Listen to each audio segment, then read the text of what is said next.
I decided to start a couple minutes earlier tonight because it was brought to my attention some people like having white noise on in the background while they build lineups. Let's cram for the showdown slate. I suffer from a debilitating condition known as atrophic chokitis. Peter's one of the greatest depositors I've ever seen. Trust the process. Let's go. Let's go. I got auto matched with Levitan. This is bullshit. If I just go the other way in that 66, I win all the money. All the money. If I had 150 lineups, I'd win too. Process over results. Illuminati make a bitch go crazy. I don't know which one of these my baby. Bust out AP, cold spot bullets in your head like KD. Bust it, bitch go bust it. And I had 10 pints with me in Russia. Hey everyone. Goodness, the chat is popping tonight.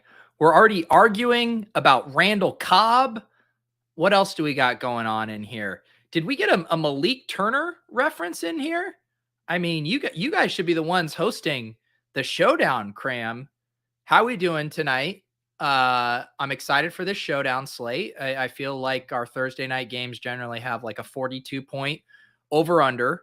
So having a 50-point over-under, Cardinals 6.5-point home favorites, it's a fun showdown slate. The Packers are absolutely decimated at wide receiver, and we are going to build showdown lineups that can take advantage of it.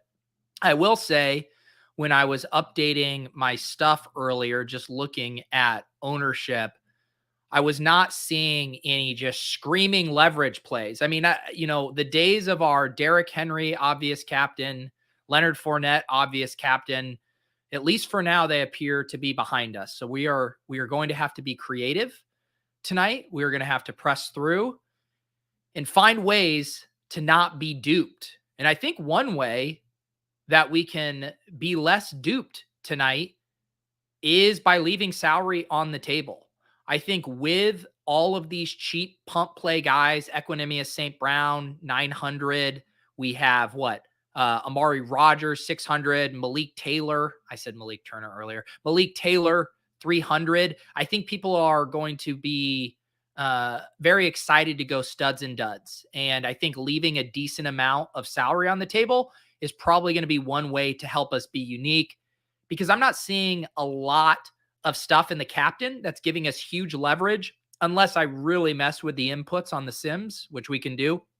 But, just looking at some of the best captain plays that I'm seeing for tonight, I'm seeing about 6 to 7% ownership on Chase Edmonds. He's showing up in the Sims 10% of the time. That looks pretty nice. Randall Cobb, this is what everyone's debating here. I don't think Randall Cobb captain is going to be like as popular as you guys think. And the Sims don't even say it's that bad. I'm seeing about 5% Randall Cobb captain ownership, and he's showing up in the Sims just about 8%. So I don't know. Cobb doesn't seem like a bad play to me.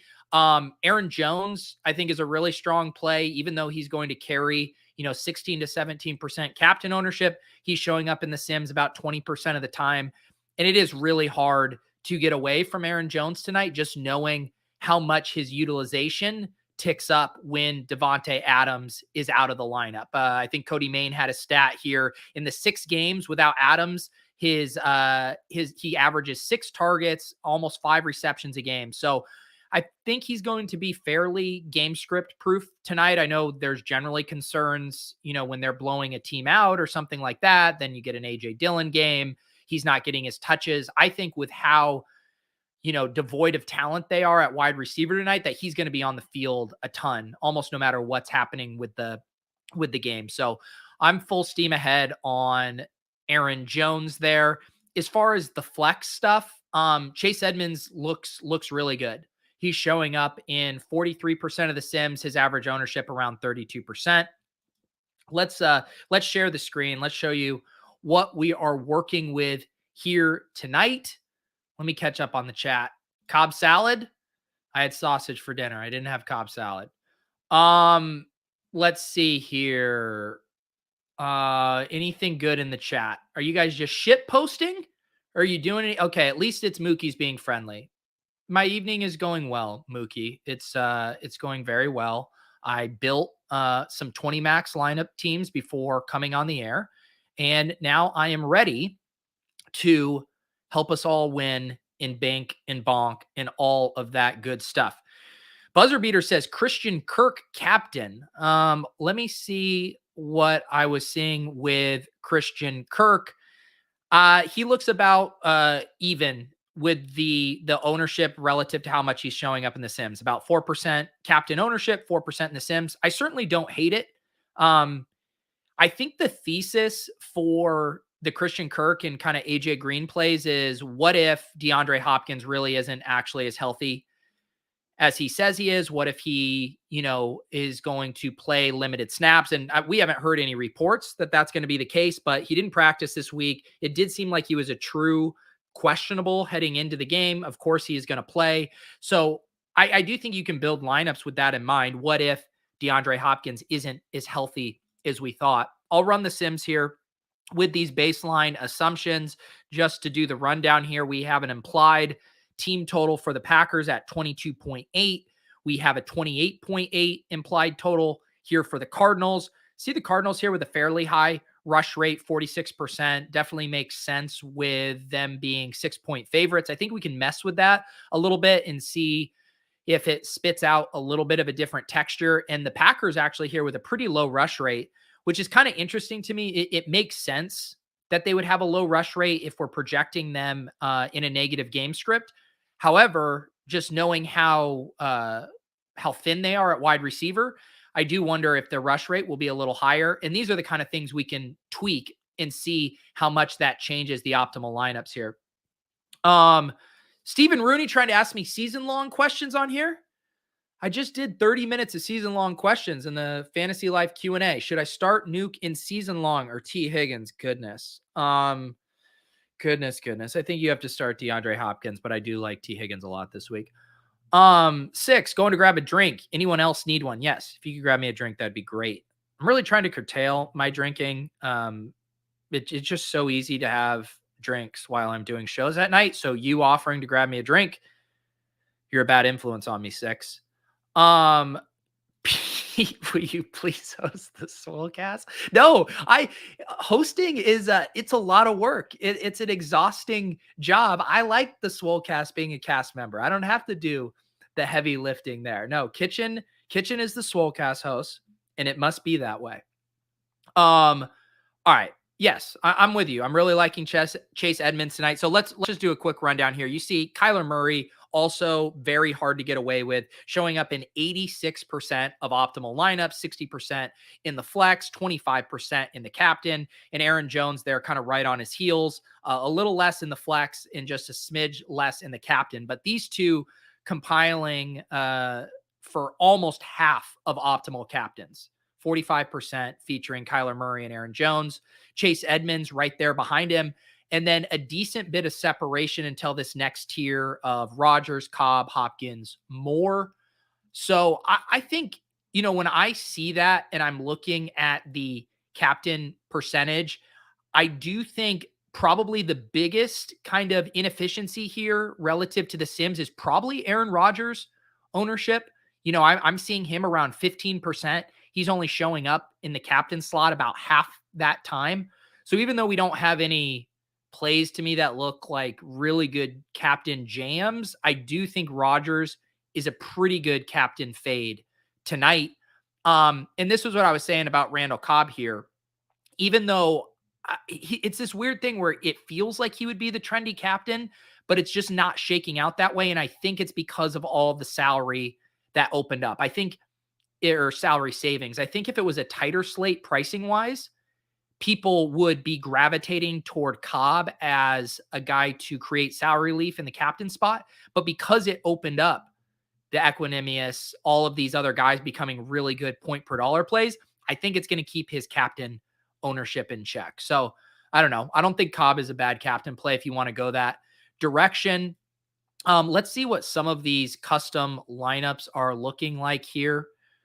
One thing I was noticing going through some of these is they're not appearing very sneaky here. We've been taking a look at the product own for these lineups. And as a refresher, that's multiplying all of the ownerships together, which gives us a better idea of how unique the lineups are going to be compared to cumulative or some ownership as we have it listed here. So I prefer to use the product owned to get a good idea of how unique these lineups are. And you can tell these are going to be very popular lineups. Like this one right here, 1,197, Kyler Murray, captain, Cobb, Chase Edmonds, Rondale Moore, Aaron Jones, Christian Kirk. That looks extremely chalky to me. Right above it, Aaron Jones, captain, Cobb, Rogers, Moore, Tunyon, Kyler Murray. If your lineups look like that, you are probably duped. If we're scrolling down here to ones that are less popular, you see an Amari Rogers tossed in here. I think probably helping lower this a smidge. We see a Mercedes Lewis in here. Mercedes Lewis was interesting to me because I saw his line up on Underdog and it was, what was it? 19.5 receiving yards. And I was like, man, that seems kind of high for their second tight end. But I guess if there were any nights that Mercedes Lewis would get there, it would be tonight with all their wide receivers out. As far as the texture of these lineups, I'm seeing what? 3-3, 4-2, 3-3, 4-2. I think there's a decent amount of value on both sides. So the builds look like they're going to be primarily, 3-3s and 4-2s tonight would be my guess. I think living on those barbells with the 1-5s and the 5-1s is still probably the best way for us to be unique from a construction standpoint. We always have those 3 different ways we can be unique with our construction. So pushing towards 1-5 and 5-1s that are being underutilized by the field. We can leave salary on the table, which I actually think this is a really good night to leave salary on the table. And then our third is playing kind of the off the wall kind of contrarian play that isn't going to be utilized a lot by the field. We certainly have those tonight, a Mercedes Lewis who's going to come in at less than 10% flex. I think is one of the better off the wall ones, and Amari Rogers as well. I think will be sub 10%. The problem is with an Amari Rogers is the team has basically had zero interest in featuring him at all this year. He's just gotten no burn. So I'm a little less excited about him. I think I'd probably prefer just Mercedes Lewis banking a touchdown than I would the Amari Rogers, but I think both of them are in play here. DFS Czar says he sees a few of his lineups. Yes, these are the most frequented lineups in the Sims. And as we can see here by these product owns, a bunch of these are going to be fairly popular. Let's see. Here's one at 18% that has a Hopkins captain with Mercedes Lewis and Equinemius St. Brown. But I do like the construction of this one where you go 4 Packers, Rogers, Jones, and then 2 pass catchers. Then you have Hopkins Murray connection. That lineup construction actually makes a decent amount of sense to me. The last one that we can view here is 4-2 Packers at 14.9. Product own, Aaron Jones captain, Aaron Rodgers, Amari Rogers, Equinemius St. Brown, and then again that Kyler DeAndre pairing. This one's interesting too, going Rodgers, fading Cobb and Tunyon, and then just going with the 2 pump play wide receivers here. Zach Turner having a rough go of it, talking about his best ball teams. we're talking about our best ball teams before lineups even like. No, we talk about our best ball teams 6 minutes into the first quarter, when James Conner has 3 touchdowns and we're dusted. That's when we start talking about our best ball teams if you're willing to get arrested.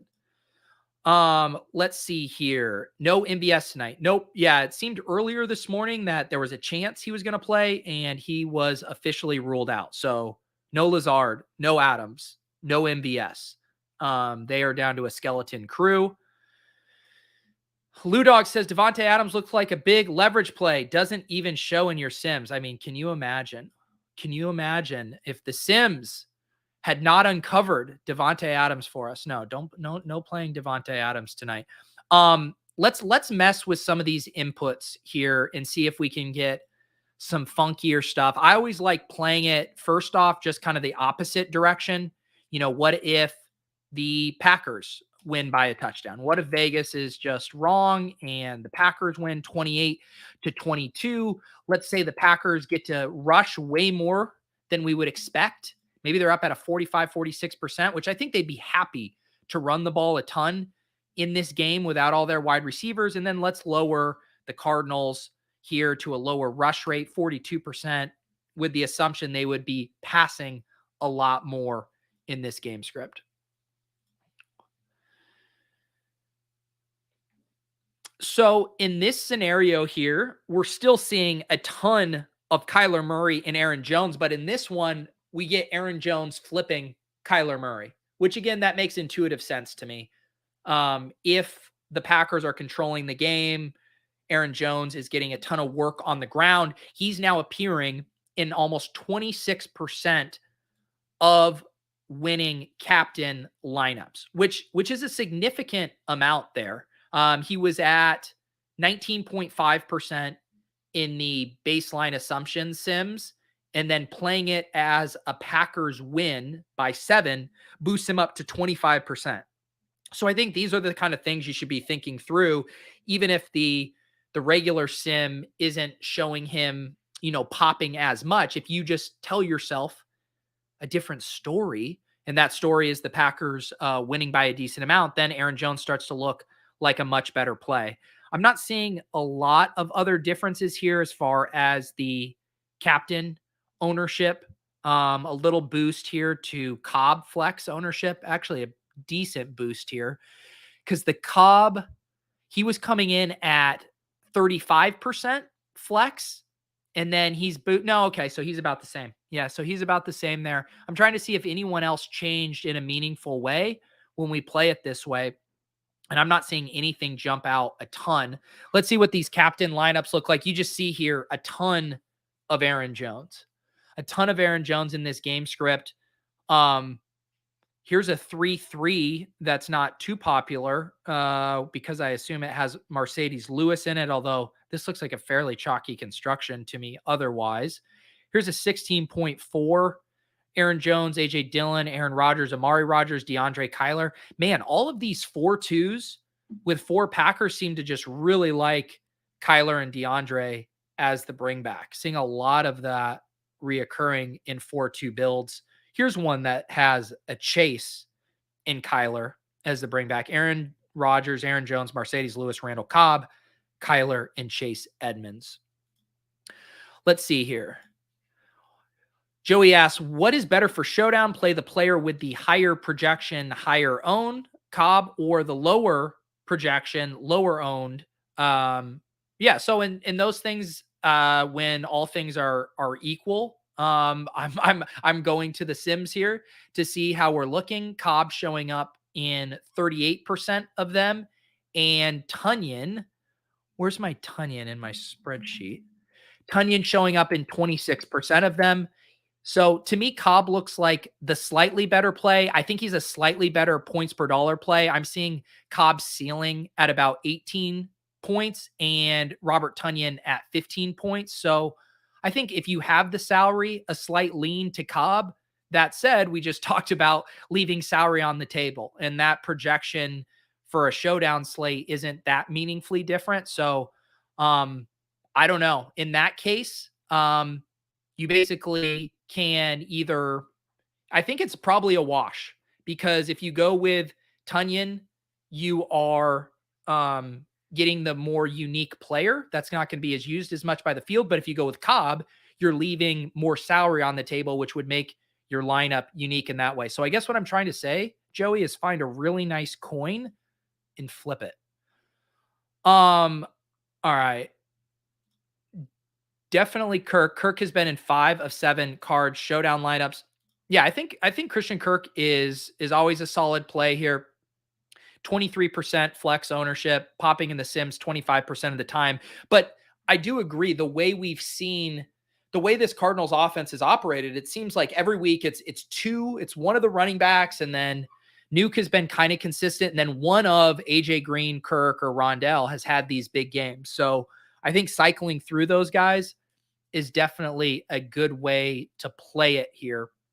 Let's do one more mess with the inputs. Let's play this as like a slog, like a really gross game. No one wants to root for that. No one wants to watch a gross Thursday night game, but we have seen our fair share of them. And it's nice to see if we're getting anything unique popping in these lineups. One other thing, I did mention that Rogers looked like he was going to be overowned to me. The other guys that look way overowned to me, and it's the same stuff, it's the kickers and the defense. Both Packers and Cardinals defense, Mason Crosby, Matt Prater, they are getting owned far more than they are showing up in the Sims. And we talked about this with Justin on a show more toward the beginning of the year, that specifically with the kickers, just because they don't correlate with the other positions as much, that their appearances in the Sims is far more random. And they just don't show up in these optimal lineups a lot. But it's always nice to play it as a low scoring game, see if there's anything that pops those defenses and kickers into lineups more, just to make sure we're not missing anything. So this is playing it as a super low scoring game. Kyler Murray and Aaron Jones still at the top there, Chase Edmonds. So one thing that's telling me is we've now sliced and diced this, 3 different ways. We did, default assumptions based on the Vegas lines. We did the Packers winning by 6. And now we just did a really gross low scoring game. And Aaron Jones, Kyler Murray, Chase Edmonds are still the most frequently appearing captains in all of those scenarios. So to me, that's saying something there. We're not getting stuff flipped too much. Although I will say in this run, Cobb and Hopkins are definitely getting closer to at least to Chase in that regard. You do see here the Cardinals defense and Packers defense jump a good bit. So this would be a pretty big jump for them from what they were appearing otherwise, which was not too much. They were not showing up in the Sims much at all. And then in this, they're up here at 25% for the Cardinals and the Packers at 20%. Let me go see what they were at. I want to go see what they were at in the default Sim here, because that's definitely interesting. So Cardinals were showing up 13% here, and where are the Packers? The Packers were showing up 10%. So again, you think about those scenarios there where if this game goes way under the total, those defenses are showing up way more. So those are always the same takeaways I have of play with the Sims, play with the inputs and those assumptions there. And then those game scripts, can quickly make some plays much better than others that aren't appearing otherwise. Let's go back to that 17-14 and see if anything else was standing out. Yeah, what is it? I didn't even know there's a live final going on right now. I watched a video of Big T, Osimo, and Whistles racing each other on the beach. I mean, what is going on? All right, yeah. So this was the 17-14 build here. I'm trying to see if anything catches my eye here as far as frequency appearing in these lineups. I'm not seeing a ton. I'm not seeing a ton that pops out to me in this. Let's just look at the custom lineups though in this scenario. Man, product own on all of these is super rich. Here's an interesting one. Here's a 4-2 Cardinals that includes the Cardinals defense and the Packers defense. Okay. So this one makes sense to me as a lineup if you are wanting to play this game as a really gross game.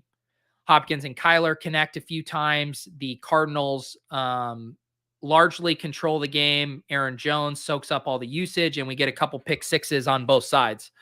Bada bing, bada boom. In general, the two defensive lineups are fairly unique. Let's see, a 26.4 here. This one doesn't have either of the defenses in it, but you just see the defenses popping up here far more frequently in this 17-14 game. Here's a 21.8 product own that again is a 3-3. This looks pretty basic. Aaron Jones, Mercedes Lewis, Aaron Jones, Kyler Murray, Rondale Moore, Chase Edmonds. Over under on how many people tie the Millie tonight. Yeah, it does look like a chop kind of night. Let's see here. Does anyone ever do a live show where they pick the second half and or fourth quarter? No, but that would probably be fairly popular content. I think Soccer Dave needs to start firing up second half showdown, flash draft content. The people demand it, Soccer Dave. Let's see if we want to look at some pick'ems here before we get out of here. I did put one on Twitter that I liked. If you guys want to tail me on that, let's see. What was my pick'em here? Yeah, I did the Rondell Moore over because I like to have fun and I like to have a good time. This line looked pretty fair to me, but I just wanted to play Rondell Moore. I can't give you much analysis other than that. I did like the Aaron Rodgers under though on 24 completions. I was looking at that in the prop tool and it looked fine. Rodgers has only cleared 24 completions twice this year. One of them was the overtime game against the Bengals, so really only once in regulation this year. So that bet looked kind of good to me. And then also just, again, with the thesis being they're going to run the ball more. If the Cardinals get up big, that could definitely backfire. But I believe there was a slight lean to the under here. Yeah. Median average 22 pass completions for Rodgers. I was also looking at it on another book and the under 24 was getting some steam there. So flipping a coin with Rondell, but I feel like getting it in a little good with Aaron Rodgers. I should also mention, you guys hear me shilling underdog all the time. If you're a new user, they now have a deposit match bonus. So instead of the $10 or $25 bonus, you now can get up to $100 deposit match. So if you deposit $100, you get $100 on underdog. Pretty good deal. Better deal than the 25 earlier. So if for some reason you're not on underdog at this point and you want to take advantage of that deposit bonus, put promo code Pete in, put $100 in, get $100 from underdog. Doesn't have to be 100. They'll match it up to that if you want to take advantage of that. Thank you, Alex. Speaking of getting steam, how is the sauna? You know what? I try to go to the sauna around like noon or I think today, what did I go at? Like 1:30 because it's normally not that crowded. A lot of old dudes in the sauna today. I didn't get to stretch out, really have my peace of mind, all my space. I was a little cramped in there. Didn't get to enjoy it quite as much. But otherwise the sauna is always a nice time and very rejuvenating for me. All right, guys, I'm going to let you go. Enjoy this game. I have a big day of shows tomorrow at noon Eastern. I'm doing my GPP strategy show with Blender, aka Jordan Cooper, aka part of the Evil Empire or battling the Evil Empire. I'm still kind of confused by the Evil Empire thing. I thought, is Ben the better the Evil Empire or are those sites the Evil Empire? I don't know. We'll figure that out. Going to talk GPP strategy with him. Then at 2:30, Spags and I are doing Splash Play. We have Arif Hassan from The Athletic coming on. He covers the Vikings. Very funny, smart fantasy football and football mind. Excited to talk to him. And then my dear friend, Pete Manzanelli, is doing a stream at 4:20 p.m. Eastern. If you are a Man's Coin holder, make sure you check out his Twitter. Make sure you check out the Discord for details. Going to be some good giveaways tomorrow for a Man's Power Hour. So good luck. May all your Randall Cobbs and Equanimous St. Browns find the end zone tonight. We'll see you guys tomorrow.